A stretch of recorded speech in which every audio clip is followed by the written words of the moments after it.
네, 5분 발언의 기회를 주신 이재용 의장님과 동료 의원 여러분께 고마움을 전합니다. 저는 오늘 경계선 지능인에 대해서 말씀을 좀 드리려고 합니다. 경계선 지능인이란 웩슬러 지능검사 기준으로 지능지수가 70에서 79이거나 DSM-5 기준으로는 71에서 84 정도의 지능지수를 가진 사람들로서 지적 장애인과 비지적 장애인 사이에 경계선 지능을 가진 사람들을 일컫는 말입니다. 점점 사회 구조가 세분화되어 가고 또 복잡해지면서 이들이 정상적인 사회 구성원으로 활동하는데 점점 더 어려움이 커지고 있으나 아직은 이들에 대한 관심이나 배려가 부족한 것이 실정입니다.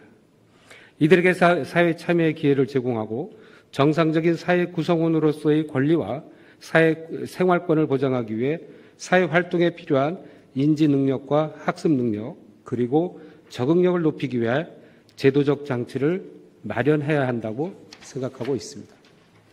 이러한 제도적 장치는 진단, 치료, 돌봄, 교육 및 취업 등 전반적인 분야에서 경계선 지능인이 사회 구성원으로서 자립할 수 있는 맞춤형 지원 정책이 되어야 한다고 생각합니다. 이들은 지적 장애인에 속하지는 않지만 지능지수가 평균보다 낮다 보니 또래보다 정신연령이 낮습니다.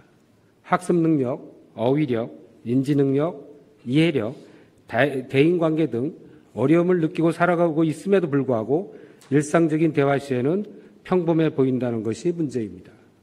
이에 따라 주변으로부터 일상생활에 문제가 없는 것으로 인식되어 이들의 부모, 친구, 교사들도 적절히 대처하는 시기를 놓치고 맞춤형 교육 또한 제공하지 못하게 되는 상황이 발생하고 있습니다. 이러다 보니 경계선 지능인들은 성장 과정이나 사회활동에서 많은 어려움을 겪을 수밖에 없습니다. 그래서 장애 등급으로 책정되어야 한다는 학자나 복지 관계자들의 의견도 있습니다.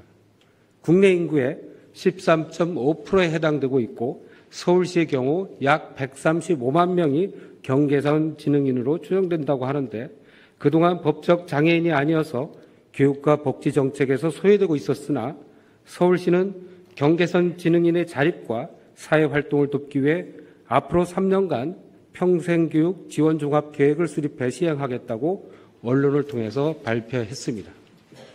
춘천시도 최근 4만 명에 추정되는 경계선 지능인에 대한 연구 용역을 통해 실태조사부터 실시하겠다고 했습니다. 가족이나 지인들도 조금 둔한 사람인 줄 알고 넘어가다 보니 사회활동에 많은 제약과 배제 대상이 되어버리는 것이 바로 경계선 지능인들입니다. 자립 능력과 학습 능력을 갖추고 사회 구성원으로서 살아갈 수 있는 맞춤형 시스템을 구축하는 등 좋은 정책의 마련이 시급하다고 보입니다. 약 5만 명에 이를 것으로 보입니다. 이들에게 평생 학습 기회와 사회 참여 기회를 제공한다면 원주시는 다른 지자체와 비교해 한 걸음 앞서 나가는 새로운 복지제도를 만들어가게 될 것입니다.